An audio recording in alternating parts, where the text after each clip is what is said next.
Bonjour l'ami, je m'appelle Laurent, je suis un youtubeur. Je fais des petites vidéos YouTube pour savoir un peu ce qu'ils pensent les gens. Oula, vous êtes fait mal là? Non, un petit bobo. Hein? Moi je passe un peu, je pose des questions pour savoir un peu ce que les gens pensent, parce qu'aujourd'hui on nous parle de tout et de rien, mais il y a un sujet, personne ne parle. C'est qu'un jour ou l'autre, vous et moi, on va mourir. Bien sûr. Et après, on va où? Qu'est-ce qui se passe? Soit l'enfer, soit le paradis. Soit l'enfer, soit le paradis. Alors comment on sait si on va en enfer ou en paradis? Avec ce qu'on fait dans le monde. Hein? Avec ce qu'on fait dans le monde. D'accord, donc en fait vous croyez qu'on va être jugé par rapport au bien ou au mal qu'on a fait. Bien sûr. D'accord, donc la question à se poser, comment est-ce qu'on sait si on fait du bien ou du mal? Par la réaction des gens. Vous savez que dans votre cœur, vous avez une loi qui est écrite dans votre cœur. Cette loi-là, elle s'appelle les 10 commandements. La loi de Moïse, Ah d'accord. la loi de Moussa, la loi de toutes les religions ont pratiquement la même loi morale de Dieu.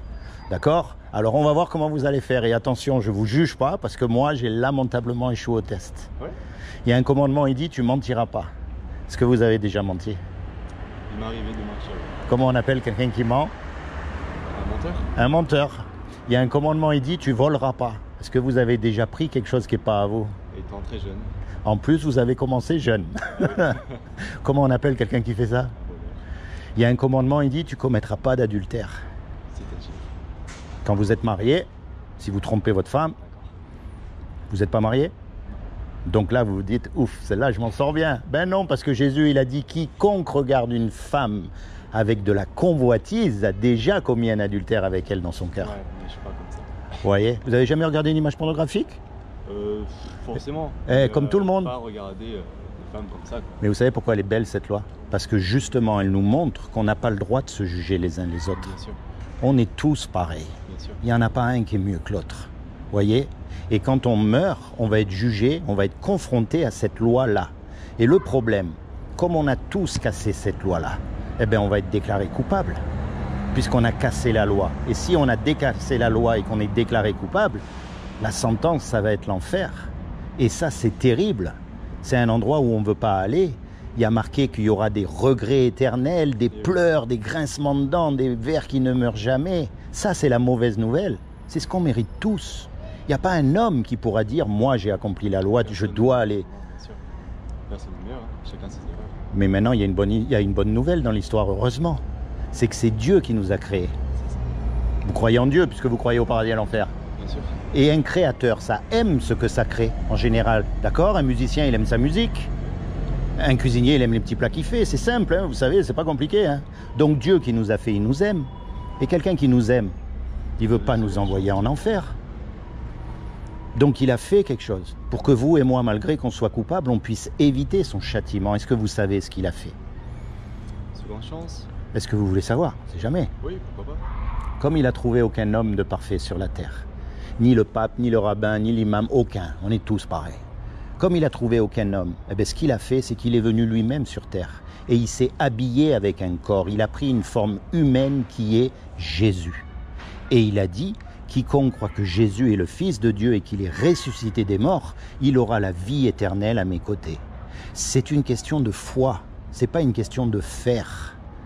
Voyez, quand Jésus est... C'est le messager de Dieu. Alors, là, je vois où vous voulez en venir. C'est le problème avec Fils de Dieu. Vous savez comment on appelle les Arabes? Dites-moi. Les fils du désert. Est-ce que le désert peut avoir un fils? Non. Vous savez comment on appelle les Égyptiens? Les fils du Nil. Le Nil ne peut pas avoir de fils. Poésie arabe, vous avez les filles des lèvres. En arabe, dans la poésie, c'est les paroles qui sortent de votre bouche. D'accord, je comprends ce que vous dites. C'est une image. Quand on dit fils de Dieu, c'est parce que il est vraiment Dieu sur terre. Il n'y a pas plus proche du Père que le Fils. C'est dans ce sens-là, parce que Dieu ne peut pas avoir de fils. Dieu, ce n'est pas un homme comme vous et moi. Oui, Il n'a pas un corps humain, on va dire. Mais pour venir sur terre, pour pouvoir marcher avec nous, il a pris une forme humaine, parce que Dieu peut tout faire. Et c'est le seul, par définition, qui n'a jamais péché et qui a accompli sa loi. Donc quand il est mort à la croix, son sacrifice a été accepté. C'est comme si on fait un braquage tous les deux. On fait un braquage, on se fait serrer, on passe devant le juge et le juge nous dit voilà, soit vous payez 50 000 € de caution, soit vous partez 50 ans en prison. On n'a pas les 50 000 €, on est condamné et on ne peut pas retourner en arrière pour effacer le mal qu'on a fait. Et on ne peut pas non plus aller voir le juge et lui dire « Monsieur le juge, vous êtes un bon juge, regardez tout le bien que j'ai fait à côté, je ne ferai plus. » Il va vous dire « Non, monsieur, vous êtes là aujourd'hui, vous devez payer l'amende. » Et puis il y a un gars qui arrive qu'on ne connaît même pas et qui paye l'amende à notre place pour que nous, on soit libres. Le juge, il est satisfait, l'amende, elle a été payée. Et nous, malgré qu'on est coupable, on est libérés du châtiment. C'est exactement ce que Jésus a fait à la croix pour nous. Et ce qu'il nous demande aujourd'hui, c'est pas de rentrer dans une religion. Non. Parce que Dieu est anti-religion, en fait. C'est aussi simple que ça. La religion, ce sont des hommes qui se sont autoproclamés représentants de Dieu sur terre pour dominer sur les autres hommes, quelle que soit la religion. Et aujourd'hui, ça, on peut très bien le vérifier. Mais Dieu, lui, il ne vous a pas fait un religieux, parce que vous êtes unique. Il n'y en a pas deux comme vous. Vous avez eu des galères que moi j'ai pas eues et vice-versa, des injustices que j'ai pas eues et vice-versa. Vous avez eu des joies aussi, on a chacun une vie.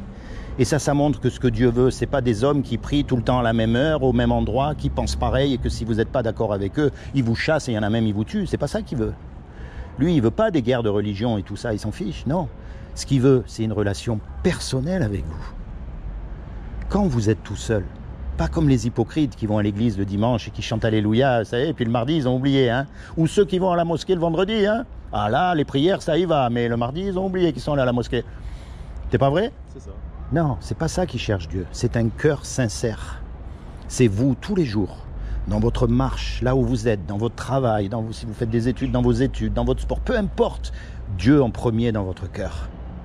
Et vous marchez avec lui. Et vous lui dites, oui, c'est vrai, je suis un pécheur. Je ne mérite pas mieux que les autres. Et je sais que quand je vais mourir, je vais devoir rendre des comptes. Et malheureusement, c'est vite réglé parce que j'ai échoué. Donc vous acceptez ce que Jésus a fait pour vous à la croix. Vous l'appropriez. Vous dites, voilà, moi, je ne connais pas grand-chose à la religion, je ne connais pas grand-chose à ces choses, mais je sais que Jésus est mort à la croix pour mes péchés et je veux qu'il devienne mon avocat pour le jour du jugement dernier. Et vous n'êtes pas obligé d'aller allumer des cierges, d'aller mettre une soutane ou tous ces trucs. Hein. C'est pas ça du tout. Hein. D'ailleurs, si vous connaissez l'histoire, qui c'est qui a tué Jésus? Ce sont les religieux de l'époque, la religion dominante, on va dire.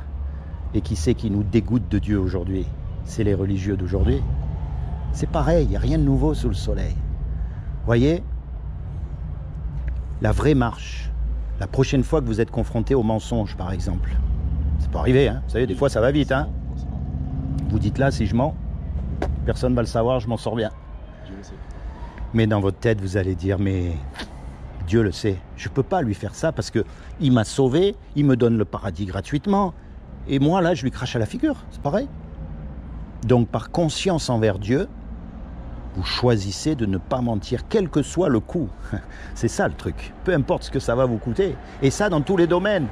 Pour le vol, la caissière, elle vous rend 20 € en plus, même si vous en rendiez compte à la maison, vous dites, ah, vous dites non, je sais d'où ça vient, la pauvre dame, elle va avoir des ennuis, je lui ramène ses sous. Par exemple, il y a une belle fille, bon, vous n'êtes pas marié, mais vous avez la tentation d'ouvrir une page pornographique parce que vous allez dire, allez, non, c'est bon.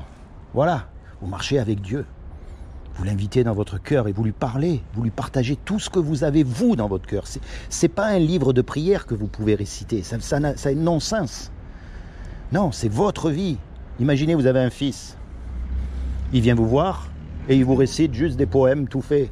À un moment donné, vous allez dire, bon, mon fils, t'es bien gentil, mais vous préférez qu'il vienne vous voir et qu'il vous dise tout ce qu'il a sur le cœur, même s'il est en colère, même s'il n'est pas content avec vous, mais vous préférez ça.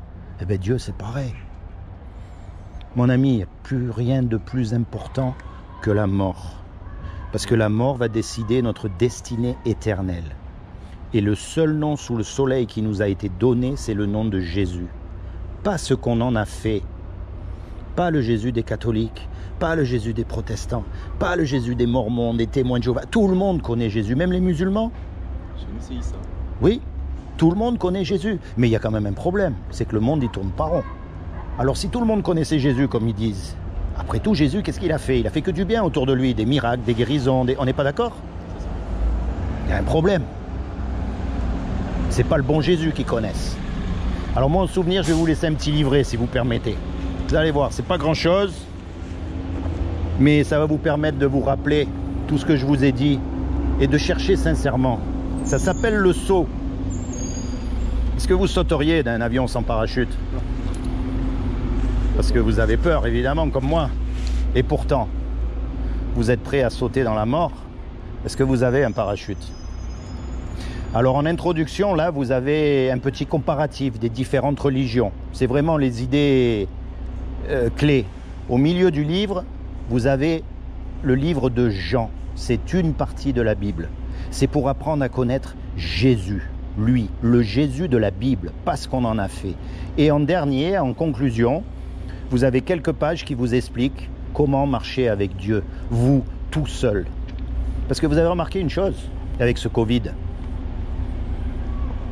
Toutes les églises ont fermé. Eh oui. Les mosquées ont fermé aussi. Tous les endroits ont fermé. Alors qu'est-ce qu'on fait? On continue avec marcher avec Dieu ou on s'arrête? Donc le but, c'est vraiment, vous voyez, une question personnelle. C'est comment votre prénom? Emiran. Emiran.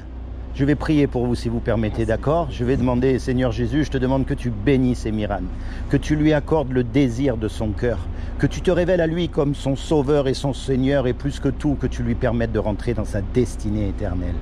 Toi et toute ta famille. Merci. Parce qu'il est écrit que si tu crois de tout ton cœur, tu seras la porte par laquelle ta famille, elle rentre aussi. D'accord? Sois béni, mon ami. Et merci de m'avoir écouté. Merci.